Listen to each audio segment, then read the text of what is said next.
friends, welcome to Abhi's Kaimanam. இன்னைக்கு நம்ம சேனல்ல boneless chicken வச்சு ஒரு சூப்பரான கிரேவி பண்ண போறோம். இது டிஃபன் ஐட்டம், ரைஸ் எல்லாத்துக்குமே ரொம்ப நல்ல காம்பினேஷனா இருக்கும். சிக்கன்ல நல்ல கிரேவியா வேணும் அப்படினு பாத்தீங்கன்னா இந்த ரெசிபி ரொம்ப நல்லா வரும்.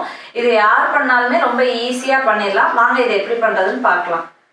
இது பண்ணுறதுக்கு நான் இன்றைக்கி 1/2 கிலோ போன்லெஸ் சிக்கன் எடுத்திருக்கேன். போன்லெஸ் சிக்கன் தான் இந்த ரெசிபிக்கு ரொம்ப நல்லாயிருக்கும். இதில் தேவையான அளவு உப்பும் 1 டேபிள் ஸ்பூன் பெப்பர் தூளும் சேர்த்து இதை நல்லா மேக்னேட் பண்ணிடலாம். இதுக்கு தண்ணி எதுவுமே சேர்க்க தேவையில்ல. சும்மா நல்லா பெரட்டி ஒரு 1/2 மணி நேரம் ஊற வச்சா போதும். சிக்கன் நல்லா ஊறி இருந்தால் தான் நல்லா ஈஸியாக வெந்து வரும், டேஸ்ட்டும் நல்லாயிருக்கும். இப்போ ஒரு 1/2 மணி நேரம் கழித்து நல்லா ஒரு அடிகனமான கடாய் எடுத்துக்கலாம். அதில் 1 டேபிள் ஸ்பூன் எண்ணெயை சூடு பண்ணிக்கலாம். எண்ணெய் நல்லா இந்த மாதிரி காஞ்சதுக்கப்புறம் இதில் ஒரு பெரிய வெங்காயத்தை நான் இந்த மாதிரி கிரேட் பண்ணி சேர்த்துருக்கேன், துருவி எடுத்திருக்கேன். மிக்சியில் போட்டு அரைக்கல. இந்த மாதிரி கிரேட் பண்ணி எடுக்கும்போது கிரேவியோட டெக்ஸ்சர் ரொம்ப நல்லாயிருக்கும். அந்த வெங்காய தண்ணியோடு சேர்த்து நல்லா வதக்கிக்கலாம். அடுப்பை லோ டு மீடியம் ஃப்ளேம்லேயே வச்சு பண்ணுங்கள்.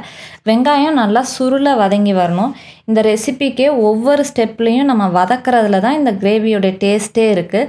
வெங்காயம் நல்லா கலர் மாதிரி சுருங்கி வதங்கி வந்ததுக்கப்புறம் இதில் 1 டேபிள் ஸ்பூன் இஞ்சி பூண்டு பேஸ்ட்டும் சேர்த்துட்டு அதுவும் நல்லா வதங்கி வரணும். பச்சை வாசம் கொஞ்சம் கூட இருக்கக்கூடாது. குறைஞ்சது ஒரு 3 நிமிஷமாவது நல்லா வதக்குங்க.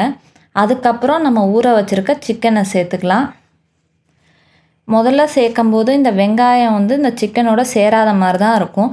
ஆனால் நீங்கள் ஒரு 5 நிமிஷம் நல்லா கைவிடாமல் இந்த மாதிரி கிண்டிகிட்டே இருந்தீங்கன்னா சிக்கன் ஓரளவு வெந்து இந்த வெங்காயமும் இந்த சிக்கனோட நல்லா சேர்ந்து வந்திருக்கும். இந்த மாதிரி இந்த அளவு வர வரைக்கும் நீங்கள் வேக வைக்கணும். டக்குன்னு எல்லாத்தையும் போட்டோன்னா அந்த பச்சை வாசம் அதெல்லாம் இருக்கிற மாதிரி இருக்கும். அதனால் கொஞ்சம் அந்த வதங்குற டைமை நல்லா வதக்கி விட்ருங்க. இப்போ இதில் மசாலாலாம் சேர்த்துடலாம். நான் 1/4 டீஸ்பூன் மஞ்சத்தூள் சேர்த்துருக்கேன். 1/2 டேபிள் ஸ்பூன் தனி மிளகாத்தூள் சேர்த்துருக்கேன். கூடவே 2 டேபிள் ஸ்பூன் மல்லித்தூள் சேர்த்துக்கிறேன். மல்லித்தூள் கொஞ்சம் அதிகமாக இருந்தால் நல்லாயிருக்கும். 1/2 டீஸ்பூன் சின்ன ஜீரகத்தூள் சேர்த்துருக்கேன். தண்ணி எதுவுமே சேர்க்க தேவையில்லை. இந்த மசாலாவையும் சிக்கனையும் நல்லா பிரட்டிடலாம். தேவைப்பட்டால் அடுப்பை சிம்மில் வச்சுக்கோங்க. ஆனால் கை விடாமல் கிண்டுங்க. இந்த மாதிரி அடிகனமான பாத்திரம் எடுத்துட்டோன்னா மசாலா கரிஞ்சிடாமல் அடியிலையும் பிடிக்காமல் இந்த மாதிரி நல்லா சுருண்டு வரும். 5 நிமிஷம் வதக்குனிங்கன்னா இந்த மாதிரி மசாலாவும் சிக்கனும் நல்லா சேர்ந்து வந்துடும். சேர்ந்து வந்ததுக்கப்புறம் இதில் நான் ஒரு பெரிய சைஸ் தக்காளியை அரைச்சி சேர்த்துருக்கேன். இந்த மாதிரி அரைச்சி சேர்க்கும்போது தான் தக்காளி நல்லா வெந்து வரும். கட் பண்ணி சேர்த்தோன்னா அது அவ்வளோ வெந்து குழஞ்சி வராது. அதனால் அரைச்சி சேர்த்துக்கோங்க. தக்காளியும் சிக்கனும் நல்லா சேர்ந்து வந்திருக்கணும். தக்காளி சேர்த்ததே தெரியாத அளவுக்கு இந்த மாதிரி மசிஞ்சு வந்துடணும்.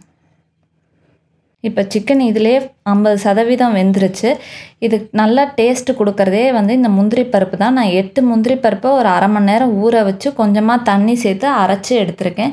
அதையும் இது கூட சேர்த்துடலாம். கூடவே 1/2 கப் தயிர் சேர்த்துக்கலாம். தயிர் சேர்க்கும் போது சிக்கனை நல்லா சாஃப்டாகவும் டேஸ்ட்டாகவும் ஆக்கும்.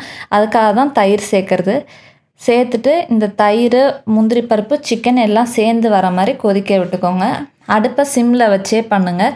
இது வரைக்கும் நம்ம எந்த தண்ணியும் சேர்க்கலை. அதே மாதிரி சிக்கனை மூடி வச்சும் வேக வைக்கவே இல்லை. ஓப்பனில் தான் வேக வச்சுருக்கோம். கடைசியாக இதில் ஃப்ளேவருக்காக கொஞ்சமாக கறி மசால் தூள் சேர்த்துக்கலாம். சேர்த்துட்டு இந்த சிக்கன் வேகிறதுக்கு தேவையான அளவு தண்ணி சேர்த்துக்கோங்க. நான் ஒரு 1/2 கப் தண்ணி சேர்த்துருக்கேன்.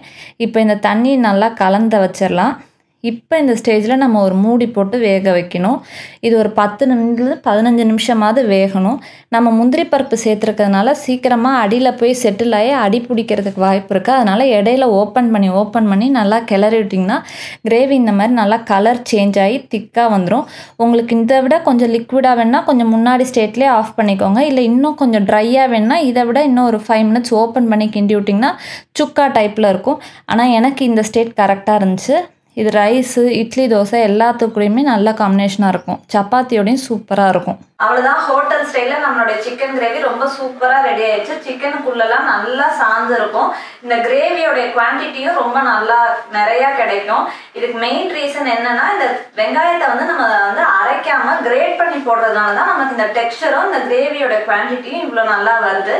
அதனால நீங்களும் இந்த ரெசிபியை உங்கள் வீட்டில் ட்ரை பண்ணி பாருங்கள். உங்களுக்கு இந்த வீடியோ பிடிச்சிருந்துச்சுன்னா எங்கள் சேனலுக்கு சப்ஸ்கிரைப் பண்ணுங்கள். தேங்க்யூ.